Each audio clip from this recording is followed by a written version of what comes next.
இது அப்பாவுக்கு தெரிஞ்சா ரொம்ப கஷ்டப்படுவாரு. அப்பா கிட்ட சொல்லாதம்மா. அபி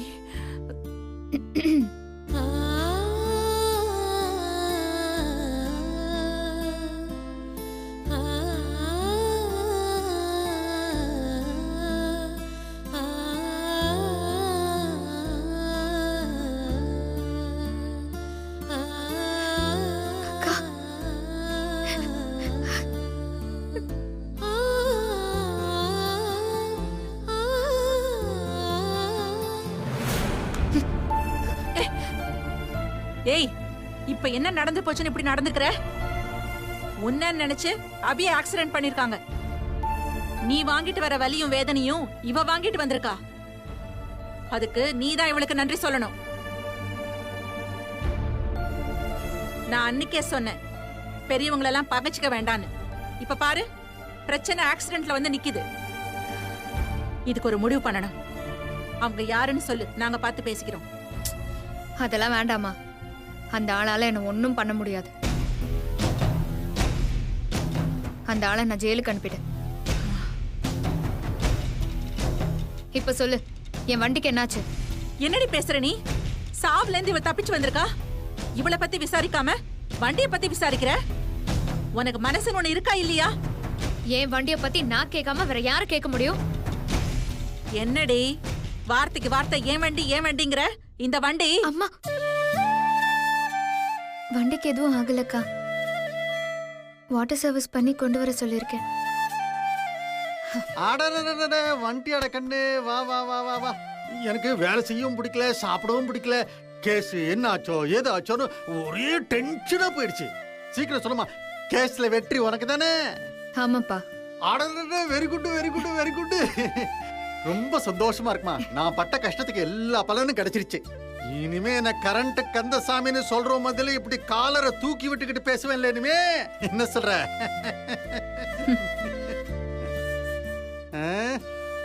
கால் என்னாச்சு?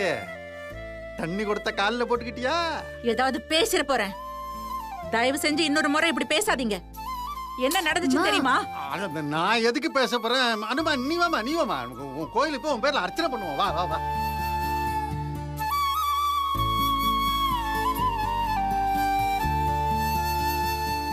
எப்படிமா எல்லாத்தையும் இவ்வளவு ஈஸியா எடுத்துக்கிற? என்கிட்ட சண்டை போடுறதும் விளையாடுறதும் என் அக்கா தானம்மா. அவ மேல எப்படி கோவம் வரும்? என் அக்காவும் அப்பாவும் சந்தோஷமா இருக்காங்கல்ல, எனக்கு அது போதும்.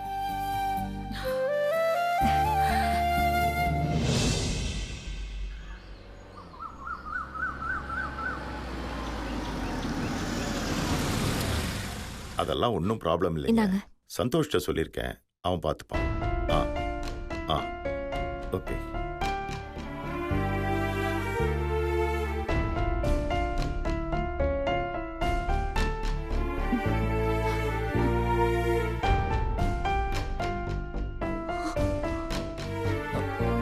சஞ்சீவ், போய் ரெஸ்ட் எடு. சஞ்சீவ், சஞ்சீவ் என்னடா கையில? ஏய், என்னாச்சு? என்ன கையில கட்ட? கையில எப்படி அடிபட்டுச்சுப்பா? என்னாச்சு சொல்லு சந்தோஷ். நீயாவது சொல்லு, என்னாச்சு சந்தோஷ்? ஃப்ரெண்டு வீட்ல ஜூஸ் குடிச்சப்போ கிளாஸை கொஞ்சம் அழுத்தி பிடிச்சிட்டான். அதனாலதான் காயமாயிடுச்சு. என்னப்பா இது? ஃபர்ஸ்ட் எய்ட்லாம் பண்ணியாச்சு, பயப்படுறதுக்கு எதுவும் இல்லை. சஞ்சீவ், நீ ரொம்ப டயர்டா இருப்ப, போய் ரெஸ்ட் எடு. போ.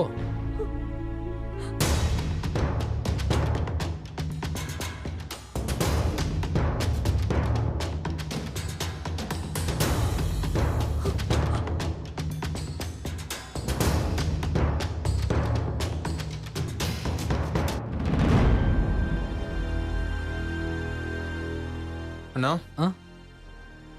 எனக்கு என்ன ஆச்சு?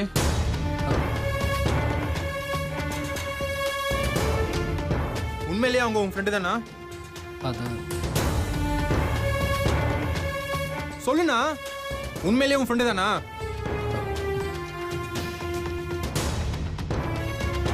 ஏன், அவன் என் ஃப்ரெண்டு தான். உனக்கு என்ன டவுட்டு? அவங்களோட பேசின வரைக்கும் தான் எனக்கு ஞாபகம் இருக்கு. கண் முழிச்சு பார்த்தா கையில கட்டு. அதுக்கப்புறம் அங்க என்ன நடந்துச்சு? கிளாஸை அழுத்தி பிடிச்சிட்டேல, கையில் ரத்தம் வந்துருச்சு. வலி தாங்கிறதுக்காக பெயின் கில்லர் இன்ஜெக்ஷன் போட்டாங்க, அவ்வளோதான். பெயின் கில்லரா?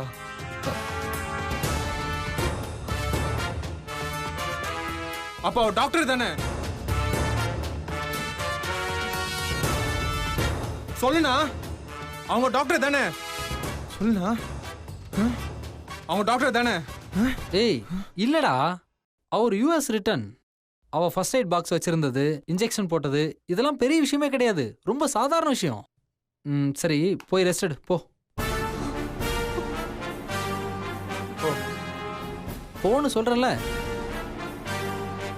அண்ணன் சொல்றத கேளு சஞ்சீவ். போய் ரெஸ்ட் எடு. போப்பா. போ சஞ்சீவ்.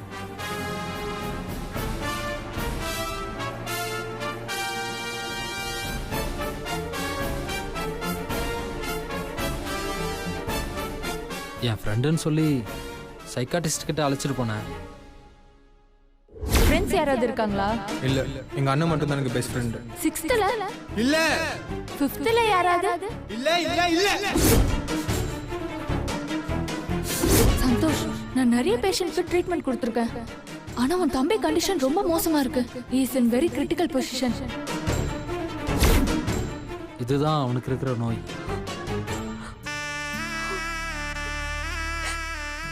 இந்த வியாதி அவ்வளோ ஆபத்தானதா? இது லட்சத்துல ஒருத்தருக்கு வர டிசீஸ். இத பைபோலார் டிசார்டர்னு சொல்லுவாங்க. கோவம் வந்தா என்ன பண்றான்னு அவனுக்கே தெரியாது.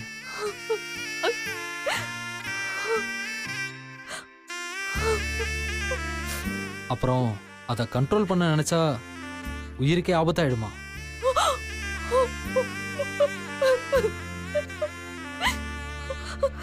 இதுக்கு வேற வழியே இல்லையா? என் பிள்ளை பிடிச்ச இந்த நோய்க்கு மருந்தே இல்லையா? எல்லாரையும் போல என் பிள்ளை வாழ்க்கை இருக்காதா? சீதா,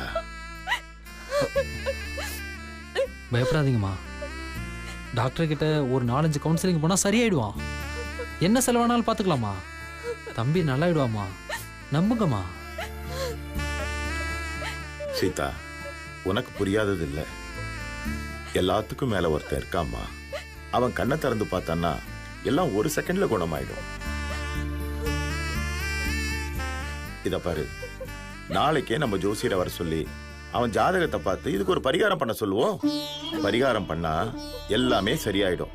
எல்லாத்துக்கும் ஒரு முடிவு இருக்கு சீதா. நாளைக்கு என்ன? நாளைக்கு உடனே வர சொல்லுங்க. சரி. என் புள்ள சஞ்சீவ் பண்ற கஷ்டத்தை என்னால பார்க்க முடியல. அவன் சந்தோஷமா இருக்கணும், எனக்கு அது போதும். அம்மா, தம்பி சீக்கிரமே எல்லாரையும் போல நார்மல் ஆயிடுவான். அதை நீங்க பார்க்க தான் போறீங்க. அழாதீங்கம்மா, வாங்க. போ சீதா.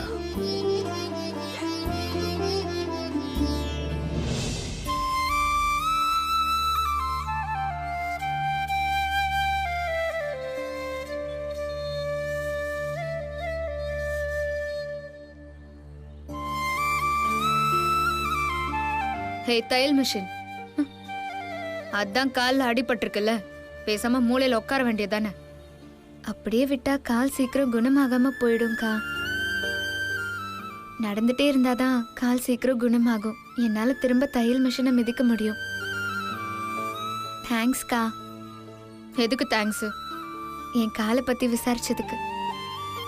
அப்படின்னு நீயா நினைச்சுக்காத.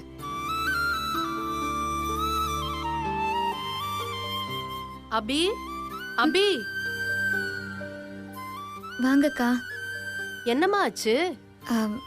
வண்டியில போகும்போது சின்ன ஆக்சிடென்ட்க்கா. கால்ல அடிபட்டுருச்சு. ஆக்சிடென்ட்டா? என்னம்மா இது? ஊர்ல இருந்து வந்த என் பொண்ணு உன்கிட்ட தான் தைக்கணும்னு ஆசைப்பட்டா. ஆனா பாவம் நீ இந்த காலை வச்சுக்கிட்டு எப்படிமா தைக்க முடியும்? அக்கா, இந்த மாசம் சீட்டு பணம் மட்டும் இல்லக்கா, புதுசா எடுத்திருக்கிற வண்டிக்கும் பணம் கட்டணும். வலிய பார்த்தா வாழ முடியாதுக்கா. நானே தைச்சு கொடுக்கறேன். எப்படிமா முடியும்? அடி கால்ல பலமா பட்டிருக்கிற மாதிரி இருக்கு. என்னால உனக்கு ரொம்ப கஷ்டம் வந்துடக்கூடாதுமா. அக்கா, அப்படி பார்த்தா நீங்க எனக்கு இப்ப உதவிதான் பண்றீங்க. முன்ன விட நான் சூப்பரா தைச்சு தரேன். கொடுங்க. இந்தாமா, இதுல 1000 ரூபாய் பணம் இருக்கு. அட்வான்ஸா வச்சுக்கோ. என் பொண்ணு 2 நாள்ல ஊருக்கு போறா, அதுக்குள்ள தைச்சு கொடுத்துருமா. கண்டிப்பா தைச்சு தரேன். சரிம்மா, நான் வரேன். மேடம் வாங்கண்ணா. மேடம் வண்டியை செக் பண்ணி பார்த்தாச்சு, எந்த பிரச்சனையும் இல்லை, கிளியரா பக்காவா இருக்கு. இந்தாங்க மேடம்.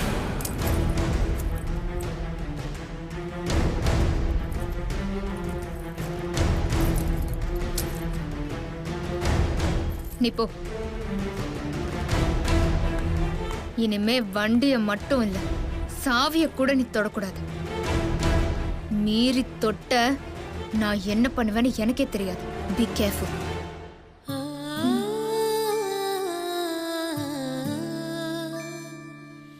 அக்காவுக்கு ஏன் தான் சும்மா சும்மா கோபம் வருதுன்னே தெரியல. அக்கா கோபத்தை குறைக்க ஏதாவது ஒரு வழி கண்டுபிடிக்கணும்.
சஞ்சீவ் ஜாதகப்படி 25 வயசு முடிஞ்சு 26 தொடங்கி 3 நாள் ஆகுது.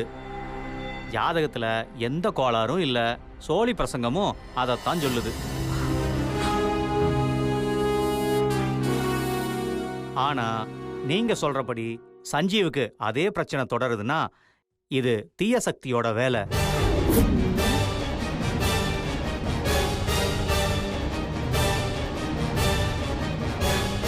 உங்க உப்பை தின்னுட்டு உங்களுக்கு எதிராக செய்யறவங்களோட வேலை.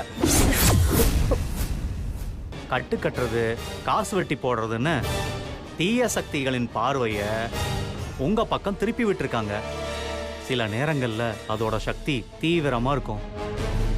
அப்படி இருக்கிறப்பதான் இப்படியெல்லாம் நடக்கும். அதனாலதான் தம்பி சஞ்சீவ் சில நேரங்கள்ல அப்படி நடந்துக்கிறாரு. மறந்தோம், நாங்க யாருக்கும் எந்த துரோகம் நினைச்சதில்ல. ஆனா எங்க குடும்பத்துக்கு எதிரா ஏன் இப்படி எல்லாம் பண்ணணும்? எல்லாம் பொறாமதான். அடுத்தவங்க வளர்ச்சிய பிடிக்காதவங்க பண்ற வேலைதான்.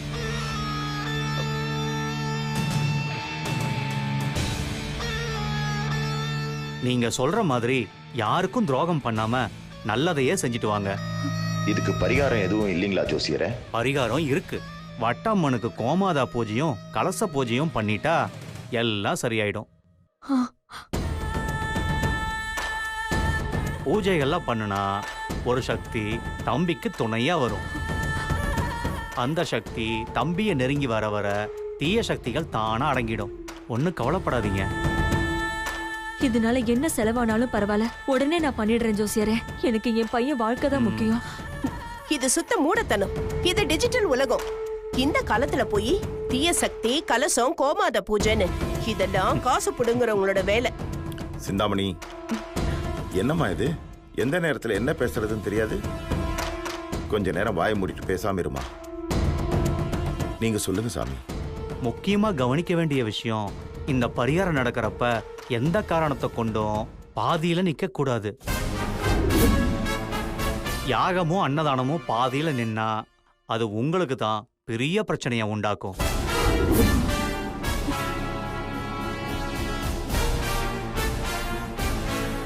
பாதியில தான் நிக்கும். நிக்க வைக்கிறேன். இந்த பரிகார பூஜைக்கான நாளை குறிச்சு கொடுங்க ஜோசியரே. எந்த இடையூறும் வராம நான் பாத்துக்கிறேன். எனக்கு என் பையன் வாழ்க்கை தான் முக்கியம். சீதா,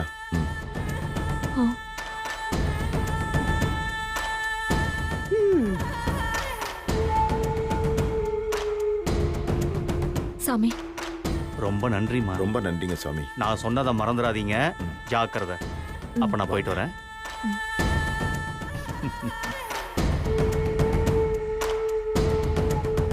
சீதா, ஜோசியர் நல்ல விதமா தானே சொல்லிட்டு போறாரு. அவர் சொன்ன மாதிரி இந்த பூஜையை நல்லபடியா முடிப்போம். நீ வா வா சொல்றேன் வா.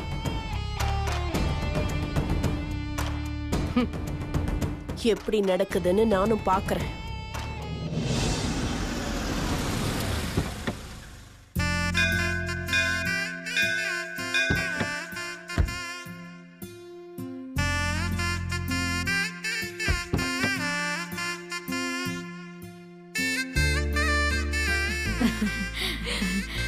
சீதா எப்படிமா இருக்க? நல்லா இருக்கியா? நல்லா இருக்கேன்க்கா.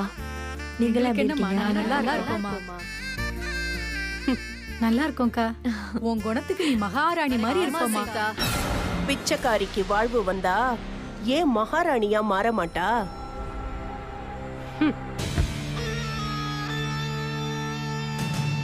பையன் வேலைக்கு போறானா? போறாமா. என்னம்மா பாத்தியா உங்க அன்னிக்கு எவ்வளவு ஃபேன்ஸ் இருக்காங்கன்னு? ஆமா, ஆட்டோகிராஃப் வாங்காம இருந்தா சரி. என்ன என்ன இது பிச்சைக்கார கும்பலோட இதுங்களோட போய் ஒன்னு குசல விசாரிச்சிட்டு இருக்காங்க. இது உனக்கு பெருமையா இருக்கா? போய் ஒன்னு இழுத்துட்டு வாண்ண. யாராவது பார்த்தா நம்ம கௌரவம் குறைஞ்சிட போகுது. சிந்தாமணி, என்ன வசதி இருந்தாலும் உங்க அண்ணி இன்னும் பழைய நினைப்ப மறக்கல பத்தியா? அவங்களோட பழக்கத்துல என்னமா தப்பு? அவங்களும் நம்மள மாதிரி மனுஷங்க தானே. ஆமா, நீ தான் மெச்சுக்கணும். அவங்க பாரு, பலாப்பழத்துல ஈ முக்கிற மாதிரி முக்கிதுங்க. எனக்கு பார்க்கவே அலர்ச்சியா இருக்குன்னு. நீ வாண்ண, நம்ம போலாம். இருமா, உங்க அண்ணிய வந்துடட்டும். அவளுக்காகத்தானே கோயிலுக்கே வந்திருக்கோம். கொஞ்சம் வெயிட் பண்ணுமா, அவளும் வரட்டும். என்ன பொண்ணுமா, உன் பையன் நல்லா தானே படிச்சிட்டு இருந்தான். கையில காசுலன்னு வேலைக்கு அனுப்பிட்டியாமே. இங்க பாரு, உன் பையனை நல்ல காலேஜ்ல சேர்த்து விட. என் மூத்த பையன் கிட்ட சொல்லி அவன் படிக்கிறதுக்கு என்ன செலவானாலும் அதையெல்லாம் நான் பாத்துக்க சொல்றேன். ரொம்ப நன்றி. சரியா? பரவாயில்ல, பிள்ளைய படிக்க வைக்கிற வழிய பாரு. சரிம்மா. எவன் அப்பா வீட்டு காசை எவ திங்கிறது? என்னமோ இவ வீட்ல இருந்து கொண்டு வந்த மாதிரி படி அளக்கறா. இருடி, உன்னை நடு தெருவுக்கு கொண்டு வந்து இதே பிச்சைக்கார கும்பலோட உன்னை அலைய வைக்கல. என் பேர் சிந்தாமணி இல்ல. என் பையன் சஞ்சீவ் நல்லா இருக்கணுங்கிறதுக்காக யாகம் நடத்துறோம். நீங்க எல்லாரும் வந்து கலந்து என் பையன் நல்லா இருக்கணும்னு பிரார்த்தனை பண்ணுங்க. அப்பதான் நீங்க எல்லாருமே என் மேல பாசமா இருக்கீங்கன்னு நம்புவேன். நடக்கிற யாகம், அன்னதானம் எல்லாத்துலயும் என் கூட இருக்கணும். சஞ்சீவும் எங்க வீட்ல ஒருத்தன் தாமா. நாங்க எல்லாரும் கூட இருப்போம். சரிக்கா. என்ன சீதா, நிச்சயமா நீ சொல்றது என்னைக்கு நாங்க கேட்காம இருந்திருக்கோம். ஒரு நல்லது நடக்குதுன்னா அது எங்களுக்கே நடக்கிற மாதிரி நாங்க உன் கூடவே இருப்போம். சரி வாங்க. பாத்தியா சிந்தாமணி, யாகத்துல நாம மட்டும்தானே உட்கார மாதிரி இருந்துச்சு. இப்ப பாரு, வந்த இடத்துல கூட்டு பிரார்த்தனைக்கே ஆளுங்களை ரெடி பண்ணிட்டா உங்க அண்ணி. உங்க அண்ணி இறக்க மனசுக்காரி மட்டும் இல்லம்மா, நல்ல புத்திசாலியும் கூட. என்ன சொல்ற சிந்தாமணி? நீதான் பீத்திக்கணும் அருமை பொண்டாட்டிய. நடக்காத யாகத்துக்கு படைய கூட்டுறாளா? அவ நடத்துற யாகமும் நடக்காது, அன்னதானமும் நடக்காது. நான் போட்ட பிளான் தான் நடக்க போகுது. ஏங்க வாங்க போலாம். வந்துட்டேன், வாமா. வாக்கா. சரிம்மா. சீதா, நல்லபடியா இந்த பூஜை முடிஞ்சு சாமி சொன்ன மாதிரி நம்ம சஞ்சீவு நல்லபடியா குணமாகணுமா. எந்த கவரையும் இல்லாத நமக்கு இருக்க ஒரே கஷ்டம் சஞ்சீவோட ப்ராப்ளம் தான். அவனுக்கு மட்டும் நல்லது நடந்தா போதும். திரும்பவும் இதே கோயிலுக்கு வந்து கோபுர கலசத்துக்கு தங்க முலாமே பூசிடுவோம். போதுமா? சரிங்க. உன் வீட்ல எனக்கு இருக்கிற துருப்புச்சீட்டே சஞ்சீவ் மட்டும்தான். அவனை வச்சுதான் உன் குடும்பத்தையே கும்மி அடிக்க போறேன். அவனாவது குணமடையறதாவது வெற்றுவேனா இந்த சிந்தாமணி. இந்த சாமி மட்டும் இல்லன்னு, எந்த சாமி வந்தாலும் இந்த சிந்தாமணிய மீறி உன் குடும்பத்துல ஒரு நல்லதும் நடக்காதுன்னு. வணக்கம் சாமி. நமஸ்காரம்மா. சாமி, பூஜைக்கு எல்லா ஏற்பாடும் ரெடியா? அம்மா அருளால எல்லாம் தயாராகிக்கிட்டு இருக்கு. அன்னதானத்துக்கு சமையல் வேலையெல்லாம் ஜோரா ஆயின்னு இருக்கு. உங்க கவலையெல்லாம் இன்னியோட தீர்ந்தெடுத்துன்னு நினைச்சுக்கோங்க. எல்லாம் நல்லபடியா நடக்கும். சாமி, யாருக்கும் எந்த கஷ்டமும் கொடுக்காத எங்களுக்கு எதுக்காக ஆண்டவன் இந்த கஷ்டத்தை கொடுத்தான்னு எங்களுக்கு தெரியல. போன ஜென்மத்துல நான் என்ன பாவம் பண்ணேன்னு தெரியல. என் பிள்ளைக்கு இப்படி ஒரு நோய் வந்து அவன் நிம்மதி இல்லாம இருக்கான் சாமி. அம்மா, நம்ம கையில என்னம்மா இருக்கு? நம்மளை சிருஷ்டிச்ச கடவுள் ஜனிக்கிற ஒவ்வொரு உயிருக்கும் ஒரு விதியை எழுதி வச்சிருக்கான். அதுபடிதானே நடக்கும். நாமெல்லாம் சாதாரண மனுஷங்க. மாத்த நினைச்சா நம்ம விதி மாறிடுமா? அவன் எழுதுற விதியை அவன் தாமா திருத்தி எழுதணும். ஒவ்வொரு மனுஷனோட பாவ கணக்கையும் புண்ணியத்தையும் அவன்தாம்மா பார்த்துக்கிட்டு இருக்கான். இந்த குடும்பத்தோட விதிய கடவுள் எழுதல ஐயரே, நான் தான் எழுதியிருக்கேன். அது அந்த கடவுளால கூட மாத்த முடியாது. அவ மனசை குளிர வைக்கத்தான் இந்த யாகம் அன்னதானம் எல்லாம். கவலைப்படாதீங்கம்மா, இந்த அம்மன் முன்னால நாம செய்யற யாகத்துக்கு கண்டிப்பா நல்ல பலனை அவ கொடுப்பா. அம்மான்னு கூப்பிட்டா ஓடி வர அம்மன் உங்க மகனை நல்லபடியா காப்பாத்த மாட்டாளா என்ன? தைரியமா இருங்க, உங்க பையன் குணமடைஞ்சு நல்ல நிலைமைக்கு வருவான். நம்ம உடம்புல என்ன நோய் இருக்குன்னு டாக்டருக்கு தான் தெரியும். இந்த அம்மன் எந்த மெடிக்கல் காலேஜ்ல படிச்சாங்கன்னு தெரியலையே.